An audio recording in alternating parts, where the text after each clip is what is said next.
You're watching WEAR News, the morning current on WFGX. And good morning. Thank you for joining us. I am Laura Hussey. And I am Jared Woolitz, and let's get right to it. We saw this coming, I guess. The U.S. now bracing for the possibility of Iran activating sleeper cells. ABC News is reporting the U.S. has intercepted some encrypted communications believed to be out of Iran. They say this was relayed across multiple countries shortly after the death of Ayatollah Khamenei, the supreme leader there. He was killed in a U.S.-Israeli strike February 28th. They don't know what was in the messages. Now, reports say they appeared to be meant for secret recipients with an encryption key, says it allows the delivery of instructions to sleeper assets without using the internet or cellular networks. An alert sent to law enforcement agencies says this could be a trigger to activate those assets. It's asking agencies to increase their monitoring of suspicious radio frequency activity. And again, the alert says there is no specific threat tied to any specific location. A soldier from Kentucky has now been identified as the 7th U.S. troop killed in the war. Sergeant Benjamin Pennington died Sunday. He was injured March 1st in an Iranian strike on U.S. troops at Prince Sultan Air Base in Saudi Arabia. The 26-year-old supply specialist joined the Army in 2017. He was assigned to the 1st Space Brigade at Fort Carson in Colorado, working on a strategic radar installation responsible for early warnings of missile threats. Vice President J.D. Vance attended the dignified transfer for Pennington last night. Now, Saturday, President Trump attended this transfer. 6 other U.S. service members killed in retaliatory strikes since the beginning of the war. All 6 of them were killed in the same drone attack in Kuwait. President Trump says that the rising price of gas since the start of the war is, quote, a little glitch. The national average is $3.47 as you wake up this morning. That is up 50 cents from last week, according to AAA. Monday, crude prices passed $100 for the first time since Russia invaded Ukraine in 2022. In a social media post Sunday night, the president wrote, and I quote, short-term oil prices, which will drop rapidly when the destruction of the Iran nuclear threat is over, is a very small price to pay for the USA and world safety and peace. On the campaign trail, the president had vowed to bring gas below $2 a gallon during his first year back in office.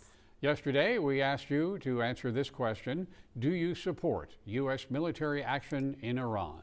Right now, it's coming in at 68% no, 32% yes. Thanks to everyone. Keep those opinions coming. It is 7:03, Tuesday morning progressing. Some fog still hanging around, I think. Yeah, but other than that, I mean, it was nice and warm when I walked out this morning, Brew. Yeah, and we do have those foggy conditions really contained to the coastline. That's where we're going to be seeing the worst of it. That's where we see very low visibility right now. Should start to burn off as we get a little bit later into your morning, but just keep this in mind traveling along the coastline this morning.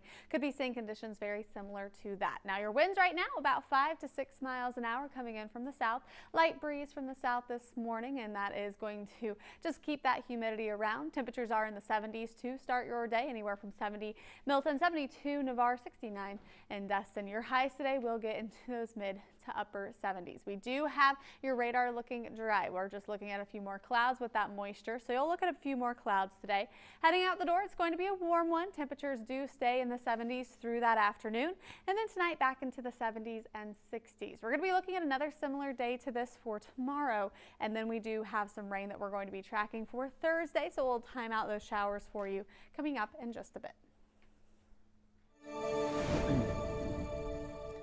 Let's get a look outside. 110 near Creighton Road this morning. Traffic picking up, of course, but it's moving smoothly, and we have no reports of anything that would slow you down.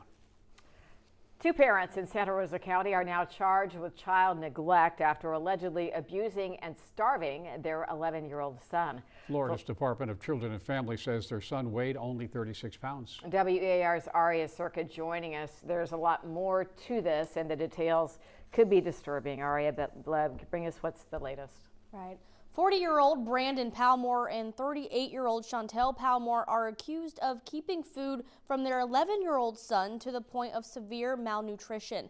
Investigators interviewed one of the boy's sisters, who said the boy's room had a camera and one table with no chairs, no blankets, sheets, or even pillows on the bed, all as a punishment alleged by a sister for stealing food. Every night, the pantry and fridge would be locked, and the boy was never allowed seconds at meals. The arrest report says his sisters were allowed seconds and free reign of all the locked food. Plus, if he did anything wrong, skipping meals was used as a form of punishment. There's an extent that you can't, there's certain levels that you can't pass. You can strike your child, you know, if you have to on the butt or whatever. That kind of thing is totally acceptable. But keeping food from them, keeping any kind of nourishment from them, and then punishing them with exercise, not allowing them to ever leave their room, things like that, just unacceptable. Several doctors gave reports to investigators saying the parents neglected the boy with inadequate nutrition and improper feeding. The mother, Chantel Palmore, did answer questions from investigator, but says her son is a pathological liar. Both parents facing a second-degree felony charge of child neglect. If convicted, they could face up to 15 years in prison. The boy was treated at Sacred Heart and is on the road to recovery. Laura, Jared. A lot of people sharing their thoughts online, of course. Our social media receiving more than 100 comments. Candace wrote, "This stuff breaks my heart. I can't understand how people can do harm to children or allow them to be hungry." Melissa writes, "The arrest report is absolutely disgusting. My heart breaks for that sweet child." And Rochelle says, "I hope all the children were taken out of the home before they bonded out of jail." The former Okaloosa County deputy who's been charged in the shooting death of U.S. airmen will head to trial September the 28th. At a hearing to set that trial date for Eddie Duran yesterday, a recap of all the charges. He is charged with manslaughter in the death of senior airman Roger Fortson. He pleaded not guilty. Now, the shooting happened in Fort Walton Beach in May of 2024. Investigators say Duran was sent to Fortson's apartment on Racetrack Road for a reported domestic disturbance. Investigators say Fortson opened the door, had a gun in his hand pointed down. Duran fired at him multiple times. Duran's attorney argues that he was all in self-defense. Fortson's mother says that's not acceptable. You had paid training, but you want to say self-defense. You want to say you... My baby is being so disrespected right now. For everything he did for this country, he has been so disrespected. Fortson's mother also says the case has already taken too long, questioning why more experts and more time is needed. The next pre-trial day is set for May the 11th. For more details on Duran's hearing and the background of the case, scan that QR code right there on your screen. It will take you straight to this story on our website, WEARTV.com. On the Morning Current, we do like to know what's going on in your world. You can show us with some pictures and videos. You can text WEAR-TV to 95577 or look for the Chime In tab on our website. And stay with us. The president of the Ohio State University resigning. The university citing his involvement in an inappropriate relationship. Details on that relationship and what the former president has to say about it. And one of the dozens of people charged in connection to a sports betting scheme has pleaded guilty. Details on his involvement that affected dozens of NCAA basketball games. 8 minutes after 7 o'clock. Happy Tuesday. I vote we take a coffee break. I second that emotion. Join us.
A ground stop on all JetBlue flights is now lifted. It was issued about midnight local time, requested by JetBlue. The airline says it was all because of a brief system outage.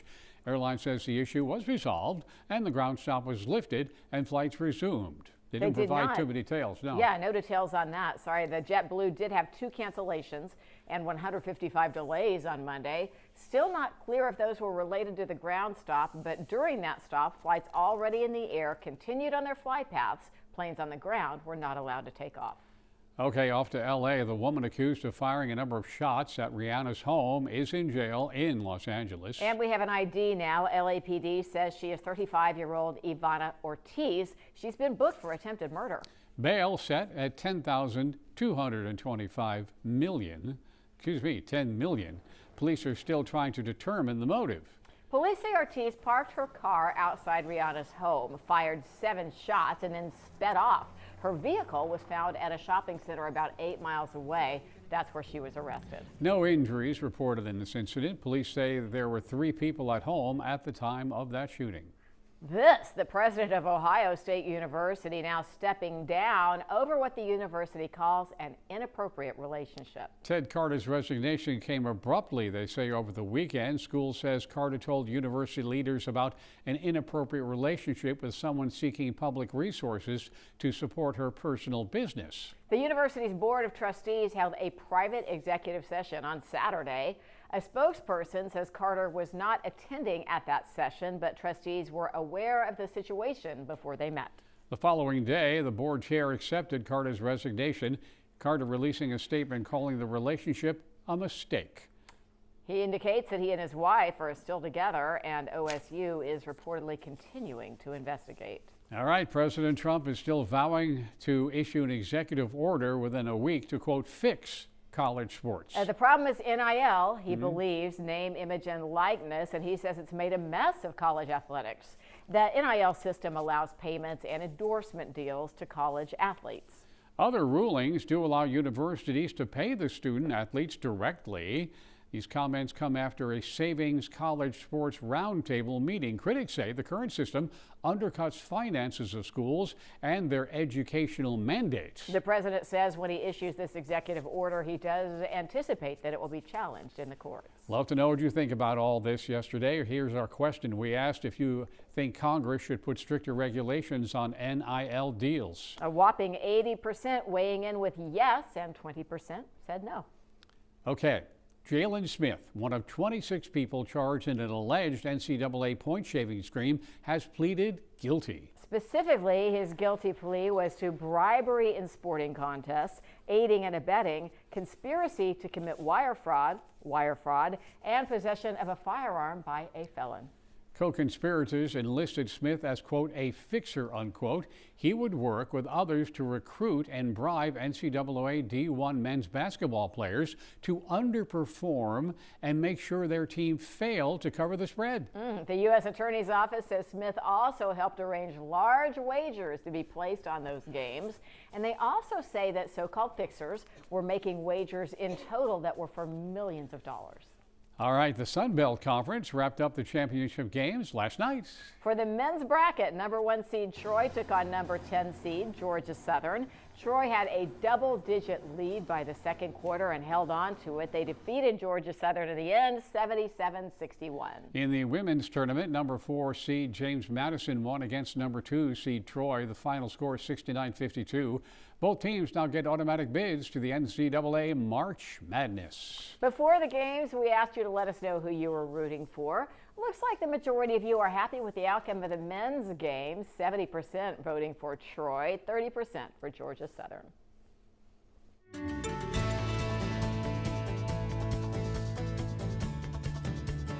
Well, thank goodness we have a marathon runner, not to mention that Iron Man, Iron Woman. They really need to cool with either. You're cool with Ironman? Yeah. Yeah. All right, Brooke Richardson, of course. Now, the 2026 LA Marathon has got people talking about this incident. Yeah, you know, to be fair, the marathon weather, when you train for a marathon in this time of year, you're training through winter, you're not heat adapted, and the race weather, I mean, it was getting up to 89 degrees for the finish. So because of that, they did give medals to runners that made it to mile 18. They put a little off ramp, so anyone that just wasn't having a good day, maybe health concerns, they could finish at mile 18, and then they would also get a medal. The same medal as everybody else? Same medal, but in the results they did put, you know, they adjusted it for, you know, you did 18 miles, not 26. All right, so they did a marathon-ish. Yeah. Wow. But, you know, it's still 18 miles.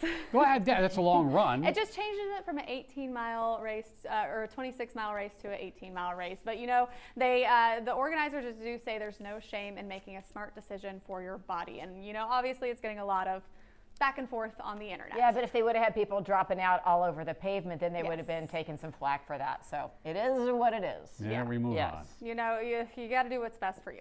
Yeah, foggy morning in Northwest Florida. Yeah, foggy morning for us, and we are going to be looking warm today. Not quite as warm as they were seeing for the LA Marathon, but we do have the 70s, upper 70s for your highs today. Not the best camera shot right now, but that is just where we're dealing with the fog right now. So it is going to be looking a little hazy along the coastline. It's not going to last too long through your day. It's going to be really through the morning hours as we get that sun a little bit higher, should be burning off here. Where we're dealing with the fog, mainly along the coastline. Inland, we're not dealing with it quite as bad. You can see Gulf Shores and AS Pensacola Coastal is where we're going to have low visibility. And then you look at other places, Milton, Molino, we're not looking at too much of a visibility issue right now. So it just depends on where you are this morning. Radar is for the most part dry. We'll look at the clouds today and tomorrow. Heading into the end of the week, we will be looking at some heavy showers and thunderstorms. So that's going to be going into Thursday morning. Timeline here, it's very early in those morning hours. So it's really overnight that you want to be watching this. You'll have that heavy rain, loud thunderstorms moving through Mobile right around 3 a.m. By the time we hit 4 a.m. moving into Century, Pensacola around 5 a.m., 5 to 6 a.m. going into Crestview, Fort Walton Beach. Those storms move out right at or just before sunrise. Sunrise around 7 a.m. now, and that should be gone by then. We will be looking at maybe a few lingering showers, but the heavy thunderstorm chance should be out of here. Rest of your day on Thursday should be looking nice. You'll have some sunshine. Temperatures are going to be dropping a bit. It is going to feel a little bit cooler behind that, also drier. Now there is that severe threat with those storms. There's a level 1 out of 5 for severe weather. What we're going to be watching is going to be primarily that risk of damaging winds, so something to be looking out for those early morning hours on Thursday. You want something that will wake you up through your warning system because of how early those storms are moving in. Now behind those storms, it is going to be getting nice, windy and cooler. We'll have some drier air for a couple of days, Thursday, Friday. Humidity will increase again going into the weekend, so it does warm right back up. And we're not going to be getting too much cooler. Highs right now, we're seeing the 70s, highs today in the upper 70s. By Thursday, your highs will be in the upper 60s. So about a 10-degree temperature drop, but still the upper 60s. Heading forward, heading into next week, end of next week, so a little bit further than that 7-day outlook, it does look like temperatures will drop slightly again, not much, but getting closer to average. And typically this time of year, we are in the low 70s, so it does look like some indications of us seeing temperatures closer to that as we head into the end of next week. Let's talk about your coastal conditions. Sea-Tow Marine forecast. We do have 2 feet for the Gulf. Winds are variable at about 5 knots for today. And we do have your yellow flags flying with a good chance we will keep those yellow flags as we go throughout your day today. Let's take a look at your week ahead. We do have temperatures in the upper 70s as we go into the next couple of days. We will be looking at a small rain chance as we head into Wednesday. As we head into Thursday morning, showers and thunderstorms will move through. They do exit before about 7 a.m. Rest of the day should be looking sunny, a bit cooler, and then we warm back up for the weekend. Checking out your Tuesday morning drive. We've got a live shot for you at I-10. This is just west of Pensacola Boulevard, and things are clipping smoothly along at 7:20. On the way, Uber rolling out a new feature, launching it nationwide, helping women and young people feel a bit safer when taking an Uber. That story and more in just a moment.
Oh, what does the future look like for Travis Kelce beyond, the intended and all that? Let's talk football, number one. It indicates, we heard that he's going to return to Kansas City for the 14th season. Yeah, a little more time in KC. And by the way, my friends back home say that he really does a lot of good stuff around town. He's well regarded.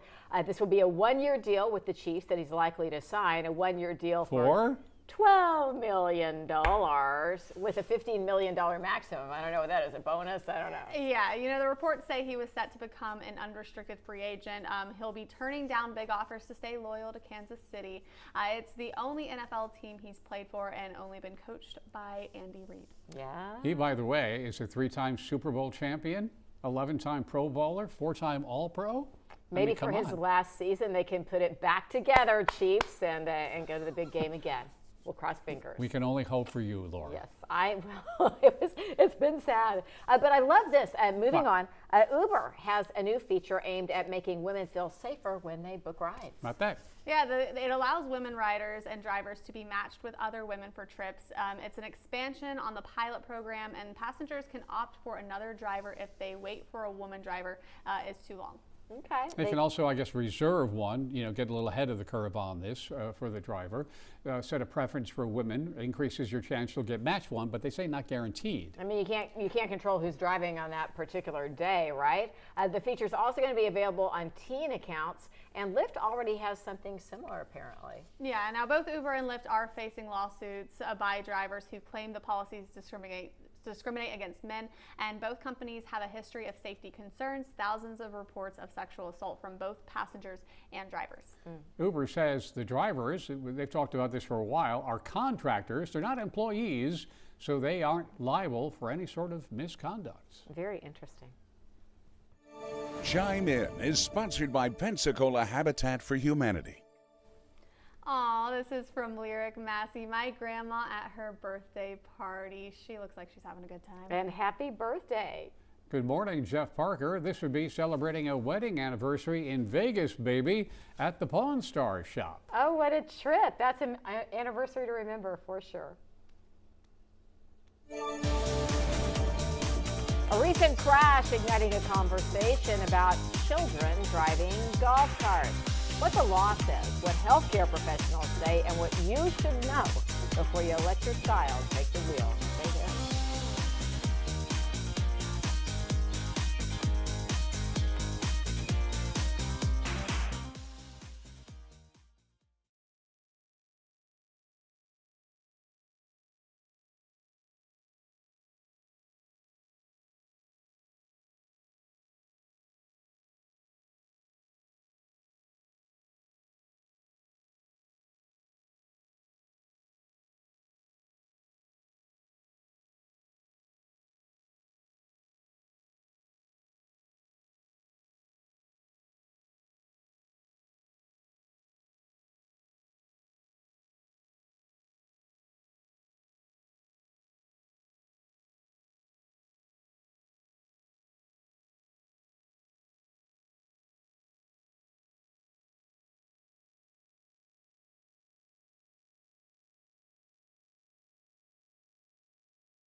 At 7:29, a shot of the preparations outside the Dolby Theater in Los Angeles, where the Oscars are this coming Sunday night. I mean, think about it, Jared. We're going to have breakfast in about an hour.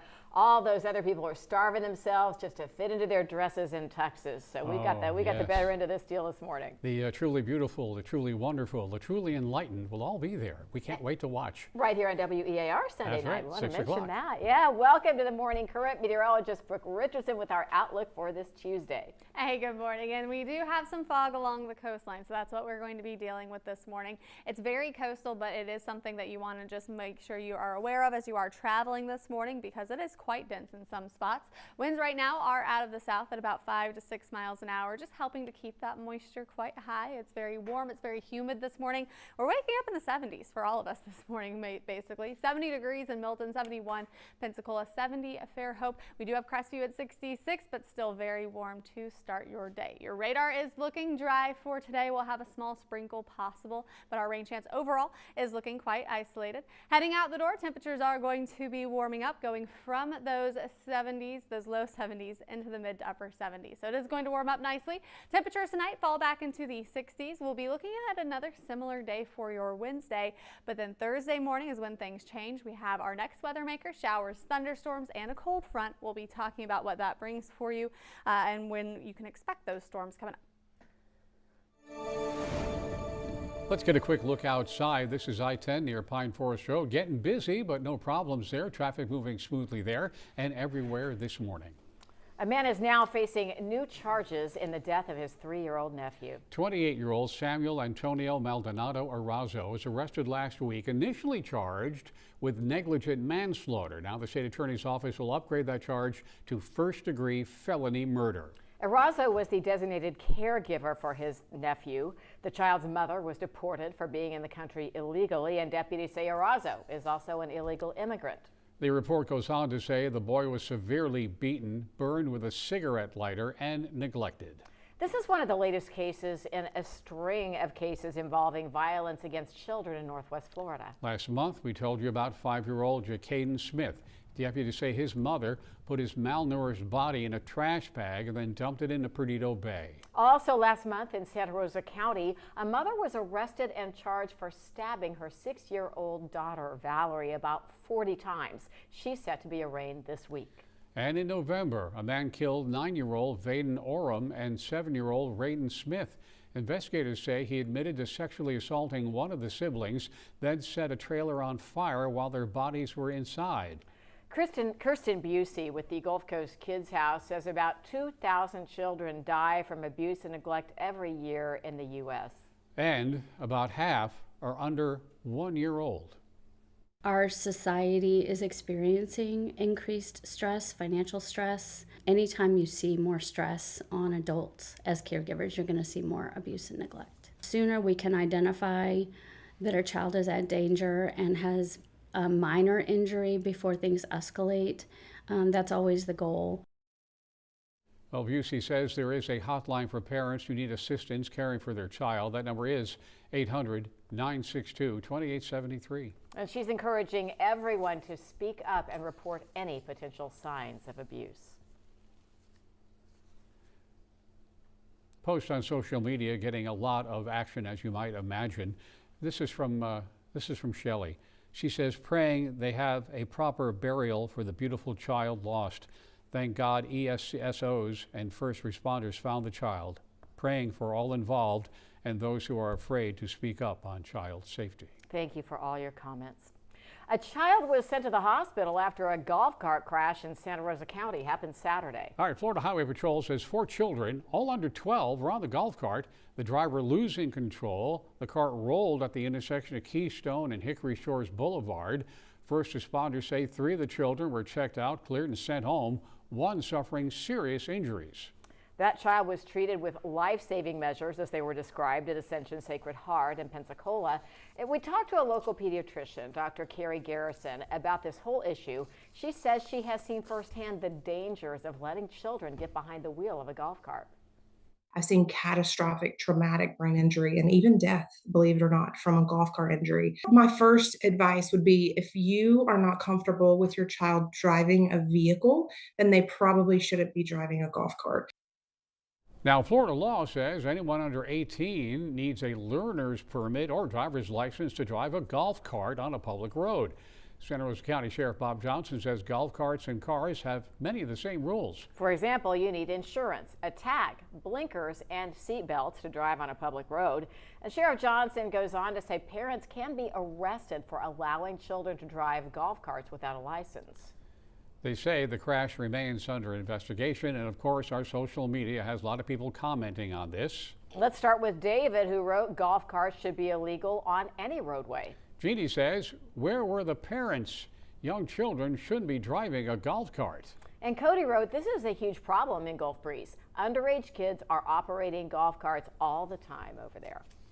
All right, this story's been around for a little while. Amtrak now exploring ways it can bring services to Northwest Florida. You remember they fired up that Mardi Gras route a few months ago, running from New Orleans to Mobile. And then Mobile city officials made it known that they would pull their funding for Amtrak if Amtrak tried to expand farther east, say to Pensacola. Now, one idea they're talking about is to bus people from Pensacola to Mobile to get on the train, then bus them from Mobile after they get off the train back to Pensacola. We wanted to hear your thoughts about that plan and just answer our question in general. So we asked, is Mobile's demand to Amtrak fair to Pensacola? Perhaps not surprisingly, we had about 14% on the yes, but 86% saying no. Still lots to talk about. We'll talk about a new cultural movement bringing back old hobbies. The activities keeping millennials and Gen Z folks occupied and away from their phones. What?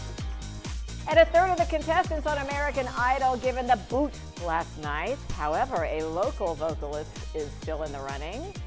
We had a couple, remember, from the Gulf Coast? Yeah. We'll tell you who's in and who's going home coming up in a minute. So right now, we're going to sit back, relax, take a cleansing breath, and enjoy a coffee break. Cheers.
American Idol is down to the top 20, and one of our local towns still into the mix. It was a tough night. You know, they cut a third of the contestants. Now, when I say tough, it's relative because, of course, they were shooting in Hawaii, so you can't really. And they had their families there. with them as well. So they get a family vacation to Hawaii. That's not bad.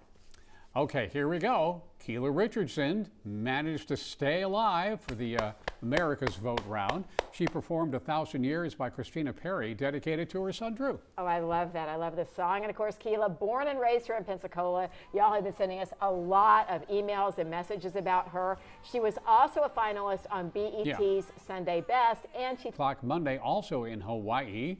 We'll have that on the air for you, I guess. Now, you know, for him, I think still other people who have not made it all the way through have gotten great careers. Absolutely. It's a good springboard no matter what. All right. How about a little needlepoint this morning, ladies? You know what? You jest, but it's kind of hip again to do some of the old-fashioned hobbies. Yeah, they're you know, it's bringing back old hobbies full circle. More millennials and Gen Zers are turning to grandma hobbies to get off their phones, including things like needlepoint. I don't know how to say. I've seen that game. Mahjong. Gardening, pottery, origami, even blacksmithing. It's Blacksmithing? Really cool. Yeah, grandma's out there doing blacksmithing. She's a heck of a lady, all right? The trend has led schools and companies to form clubs around said hobbies. New study in the Journal of the American Medical Association, says teenagers use their smartphones for about a third of the school day. So it's good to get off the darn thing. I think so. Yes, and I love that Gen Z is doing stuff like this and going even for the old phones, the flip phones, or the more, you know, the stupid phones, if you will. I mean, it's like they're doing it, but a part of them goes, hey, this isn't good. I need to get it back to basics. Maybe you get one of those old princess phones for your house, Laura.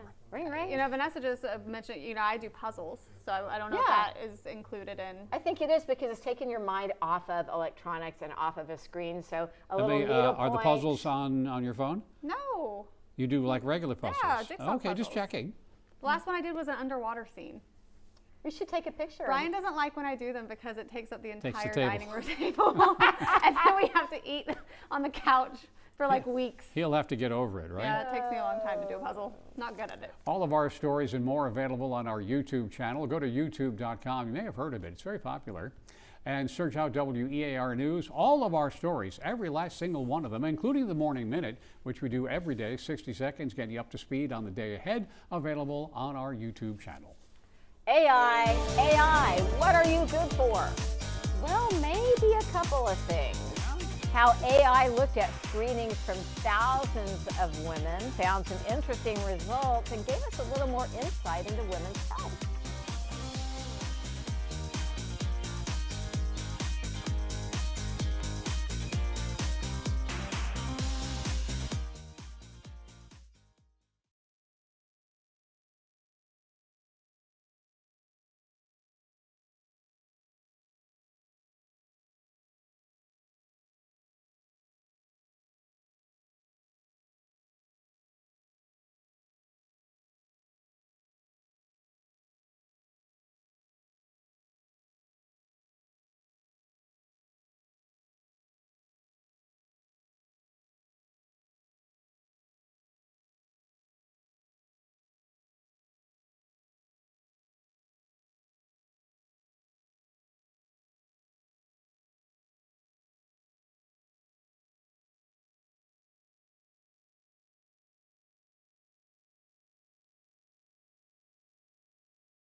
I'm sure you remember this, the Havana syndrome. People were trying to figure out what's going on. Now they've kind of figured out what's going on. First reported by government employees in Cuba way back in 2016. They have an investigative report now that looks into that, plus other cases that were reported at home and abroad.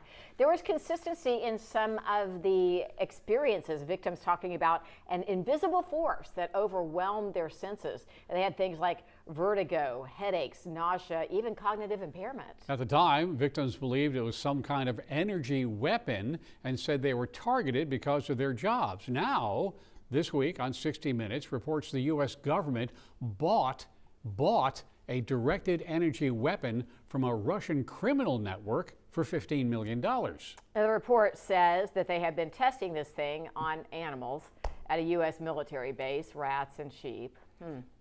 They say it produced symptoms similar to the Havana syndrome. Reports say U.S. intelligence internally concluded the Russian government was responsible for the attacks.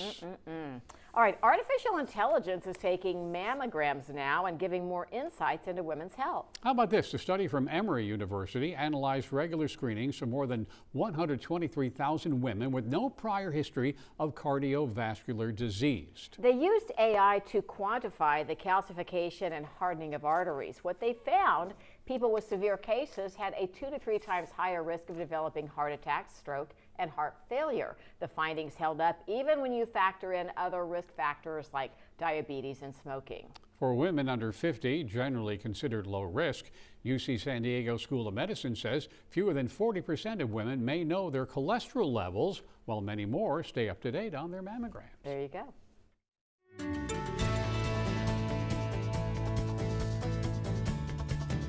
Well, good morning. We are looking at some fog this morning, really along the coastline. That's where we're going to be seeing the bulk of that fog this morning. Low visibility. Give yourself that extra time to navigate it if you are traveling along the coastline. Inland, the problems aren't quite as widespread, so that's why there's no dense fog advisory this morning. It is looking quite isolated. Radar right now looking dry. We do have some clouds around. We'll notice some clouds through the day today. We're going to be warm. We're starting off in the 70s, staying in the 70s, upper 70s for your highs. It's going to be a very similar forecast for your Wednesday. Now, Thursday morning, that's when things change. It's going to be those early morning hours, really through the overnight period. Starting around 3 a.m. in Mobile, we'll have showers and thunderstorms moving in. You can see those storms into Century by about 4 a.m. By the time we hit about 6 a.m., those storms will be pushing through Okaloosa County, should be out of here by sunrise around 7 o'clock, and then we will be seeing the rest of the day on Thursday decent. So we are going to be looking at those moving through pretty quickly. It's going to be heavy and loud, could wake you up through those early morning hours before it moves on. And then the rest of the day, you'll notice a nice breeze from the north. We'll have a strong northerly wind.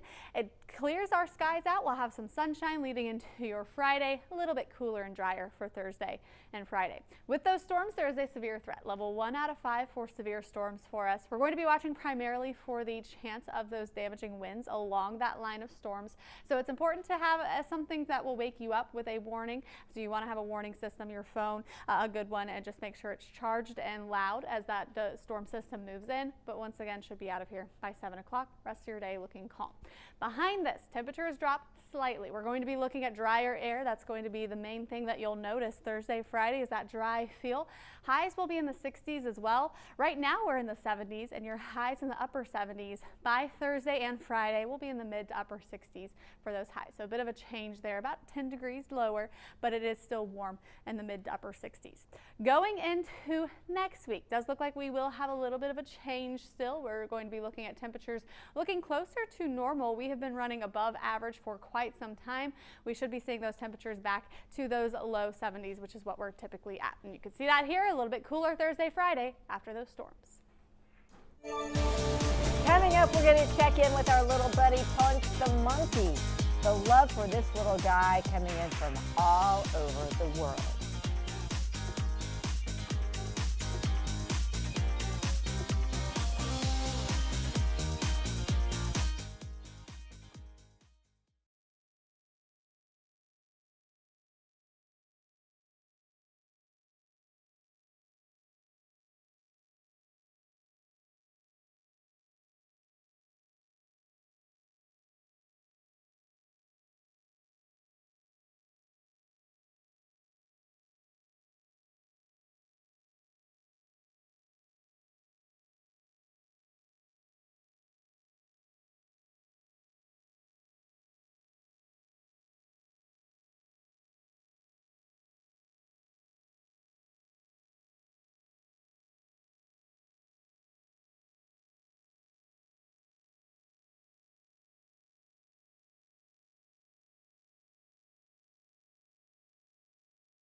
All right, obviously we're going to do another update on Punch the Monkey because everyone loves Punch the Monkey. He lives in a zoo in Japan.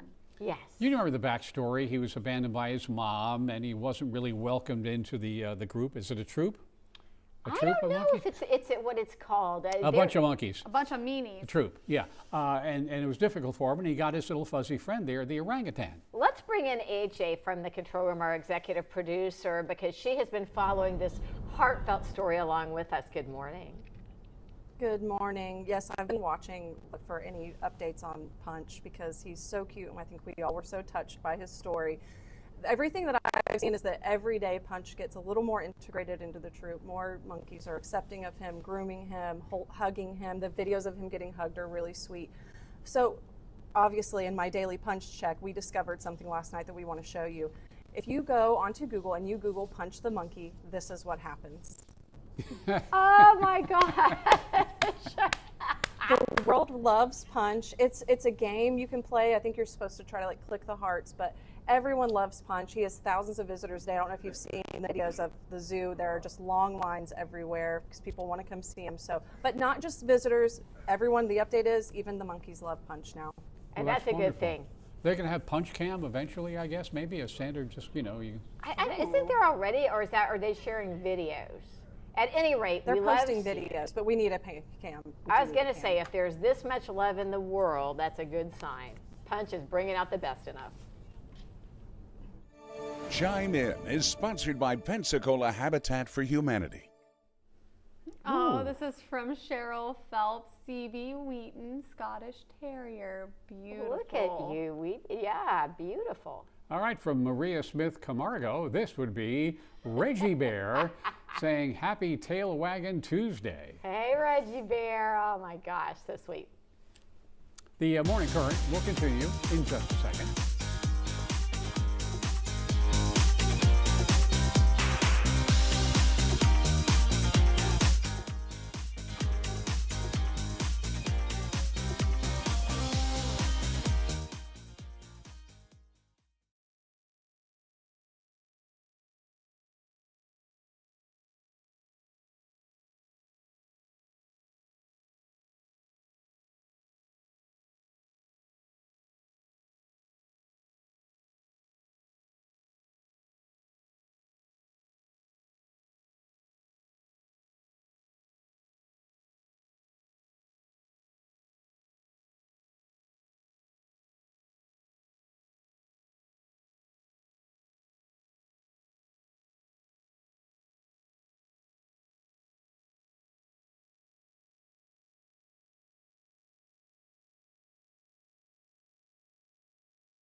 Well, we are going to be looking at those temperatures warming up today into the upper 70s. Still looking at fog along the coastline, so keep that in mind for traveling this morning.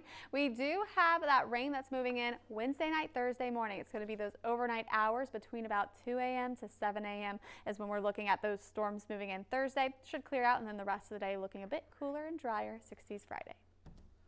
Thanks so much for hanging out with us today on the Morning Current. Tell your friends because we're doing it all again tomorrow. We'll see you then, right here at 7 o'clock.